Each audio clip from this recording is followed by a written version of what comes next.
Is it recording? Oh shit! All right. Hey, what's up, everybody? My name is Dollar Will. I'm Mouse. And we're in the bag tonight. We man, that mask. Okay, tonight we reacting to the classic 1995 movie Tales from the Hood. Oh no! Let's get it. Let's get it. What's going on? Your boy Fly Man. You know what I'm saying? I had to take the mask off real quick because I couldn't breathe in that thing. But also, I know it is what it is. But you know what I'm saying? We got that Tales from the Hood, old school classic. Mm-hmm. Used to watch it back in the day. I don't know how I used to watch it back in the day. That shit was scary as hell. Hell yeah, that shit was scary. So but it's like there's 4 stories in this thing. Mm-hmm. I forgot how crazy the CGI was so bad. Yeah. Well, back then it was top tier. I was like, oh my god. Yeah, if they would have made it now, I think. Well, they already well, it's like 3 installments, but this is the first one. You probably would do 2 and 3 a little bit later on down the road, but I'm down with it. But we decided to kick it off when it first happened and stuff like the that. original. Yeah, so how about you give us your thoughts and then I give my thoughts. Let's go through the first. Let's go through all 4 stories. I'm gonna do the first one. Then what was the first one? Oh, the first one was the cop. The cop. Oh yeah, the crooked cop. Yeah. It was about the black dude running for mayor or whatever, so he can clean up the town. And he got pulled over by some crooked cops. He trying to clean up to get the crooked cops out, get the drugs off the street. They pulled him over. Mm-hmm. Then there was a black rookie cop. Yep. Clarence. Clarence.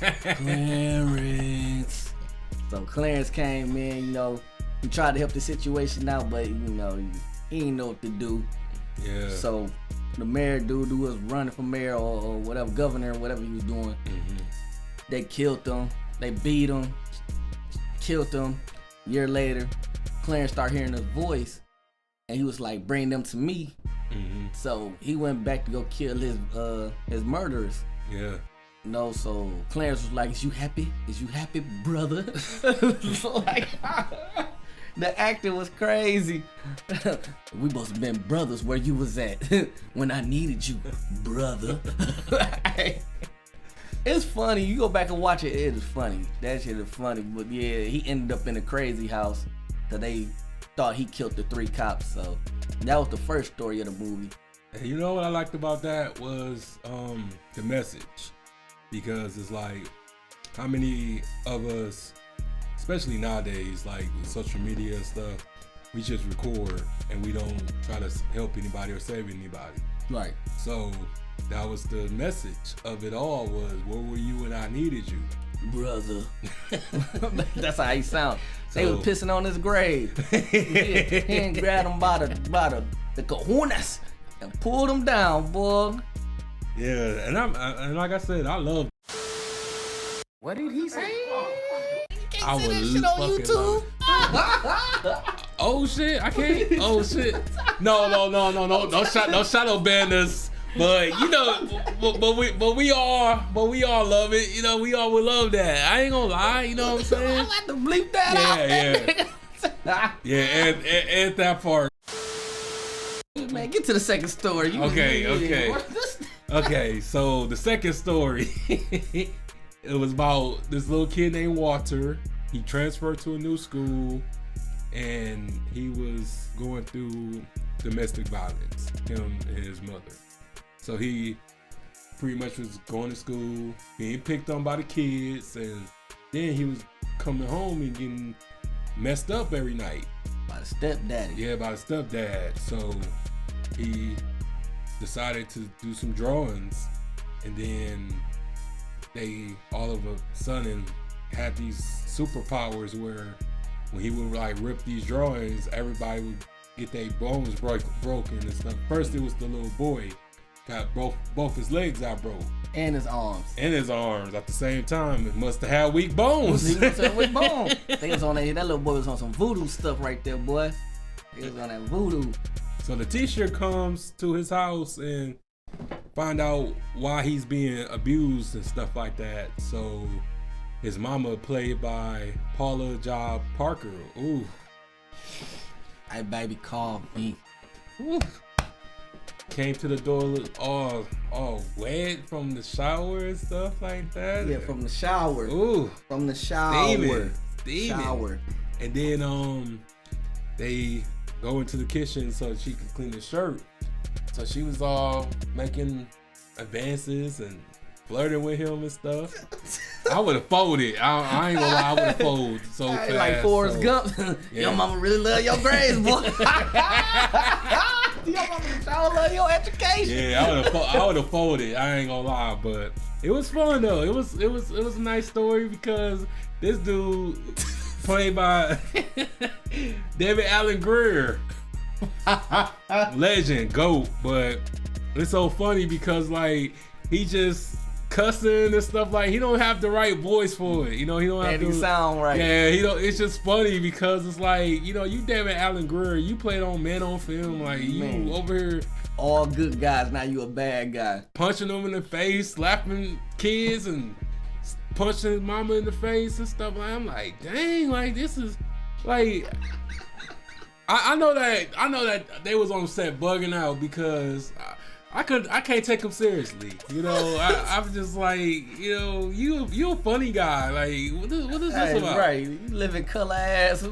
Like that's like a limit. That's like pretty much Chris Tucker doing that. Like Right. you will not take him serious. Him like being a bad guy. Yeah. Just man. I couldn't take him seriously. So, but it was cool because of the fact that the same thing that I told you about with the pictures and stuff like that, he did the same thing to the monster and messed them up, and then they burned him on the stove. His picture on the stove. You want to paint pictures of somebody being a monster? Get up! He's like, bitch!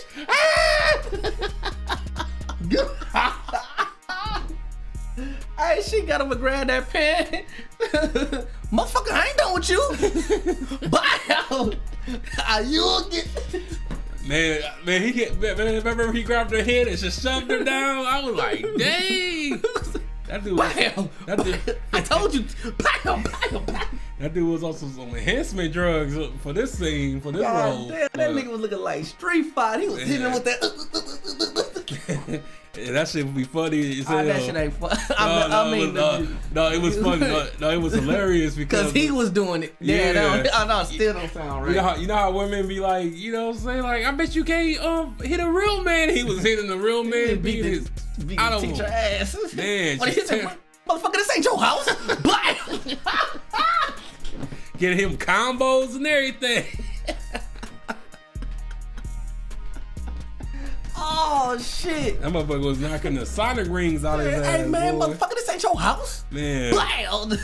Like, I would be embarrassed, especially if I like defend a teacher, you know, somebody honor and shit. I get my ass beat like that. I'd be so embarrassed. Man, that shit was crazy. Like, I felt both of y'all, little Walter and the mama. And the mama probably was like, man, I ain't gonna give you no cat now. Bro, Like, you they lost. They can't make movies like this no more. No, hell no. They And then the can't. second was the third one was the slavery movie, Yeah, it was the slavery chapter of it. Duke Medgar. Yeah, so the man bought a slave house. They told him don't move in there because it was haunted by Was the souls. slaves. Yeah, the souls souls. of the slaves that they you know what I'm saying, deleted out here. And he was like, forget it, I'm buying it anyway. Ooh, I ain't seen no dial. I would have sold and made some money and all this stuff. So the dials came to life. Man, they was on him. They killed him and his homeboy. And the homeboy deserved it, you know what I'm saying? Because he pretty much played in every sellout, in every movie that you can think of. But he a legend too. But you know what you be doing. You know what you did. So, but you deserve that. You know, especially the comment. He was like, the only spooks I'm afraid of are the ones with guns. Was it? Yeah. I'm like, you motherfucker. Yeah. So Come here, you little nigga. he was slow. He told the dog, I'm gonna blow you. I got you now, little nigga. Can you say nigga? Ah, fuck it, get demonetized. Fuck it. You say, hey, little nigga. And then he run from this shotgun. First, I'm gonna blow your little nigga balls off. Little nappy head ass. Where you go, little nappy head? Yeah, he was just like, I couldn't be in the same room with him, man, because I had to fight him. Like, I couldn't do it. Them little dogs fucked him up. Yeah, he deserved that. Oh man, this gonna be some editing, boy. Yeah. No, I might let it ride. I'm at that cop. I might cut out. Yeah. The rest of the shit I'm gonna let ride. Yeah, because we might get I might get some visitors. You know, but at the end of the day, you know, he was racist. You know, he was evil. Because it's like, you know, he was already a Klan member. Then he was trying to cover it up. Yeah, for governor. So. Shit, chickens came home to roost. Like reparations. Yeah, so I mean, shit, I ain't feel bad for him. Yeah, man, he rests in peace, you know. Man, his character, otherwise, but then the last story was Crazy K. My boy Crazy K, boy. That boy was out here terrorizing the neighborhood. Yeah. And had no remorse for it. Yeah, and the thing is like. This was one of the dude, Lamont Bentley. You know, that was one of his last roles. You know what I'm saying? And I had a chance to meet the guy who went to his gravesite in Hollywood Hills, California, and stuff like that. Shout out to my homeboy Scott on Tape. You know what I'm saying? Shout out to you, man, for that footage and everything. But yeah, like.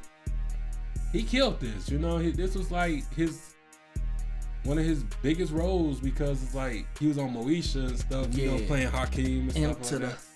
O to the.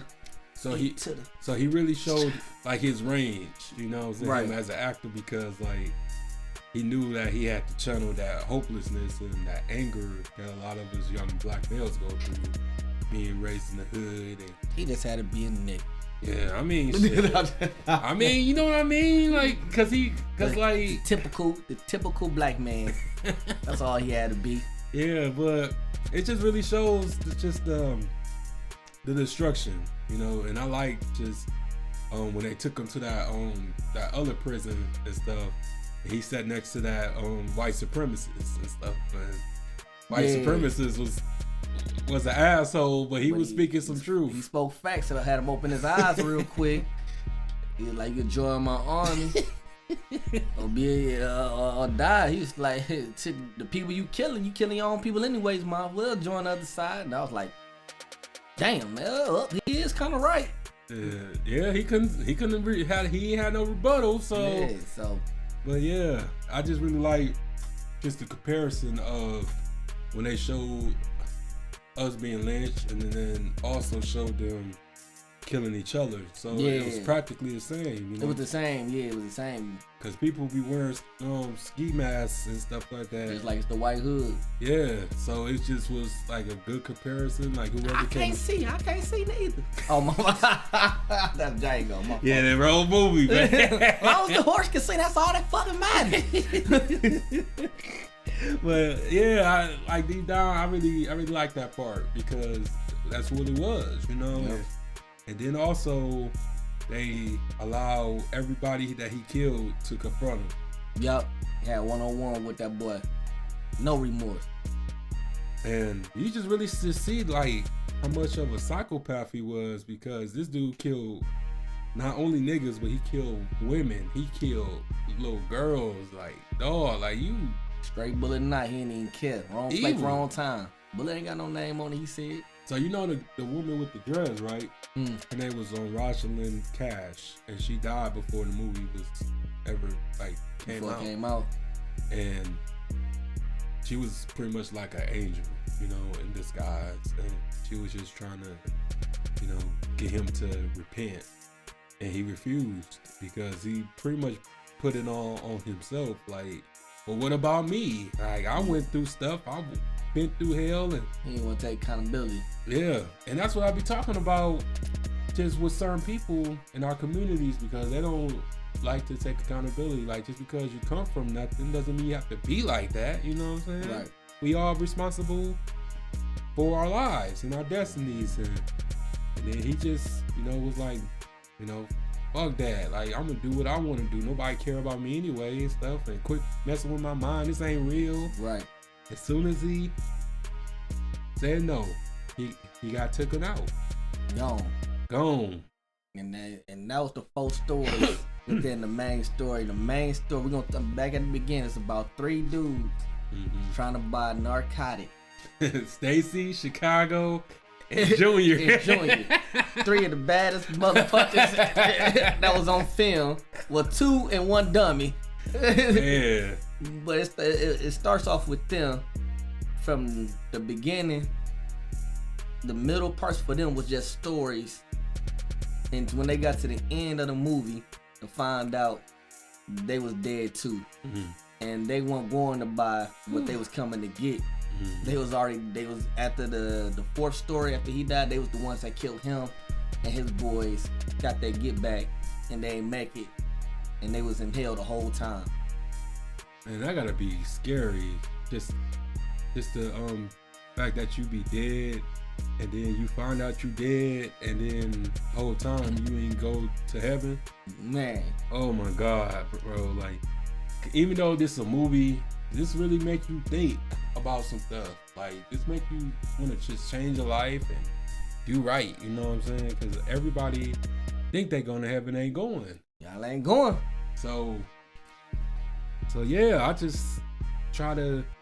That's why I always would love this movie. This was my brother's favorite movie, and I have a special place in this movie for him and stuff like that. Cause he would always tell me, like, man, this is real life, man. Which all of us would get on the same page, and I'm like, yeah, I do too. But this reality though. Yeah. So it's an endless cycle, murders and certain things. But it was just like a lot of messages, especially with the accountability, with the police brutality, domestic violence, crooked politicians. So this was a A+ movie. I will always love this movie because of that. But the other sequels, we gonna get next. We got them next. So y'all keep it locked in. Yep.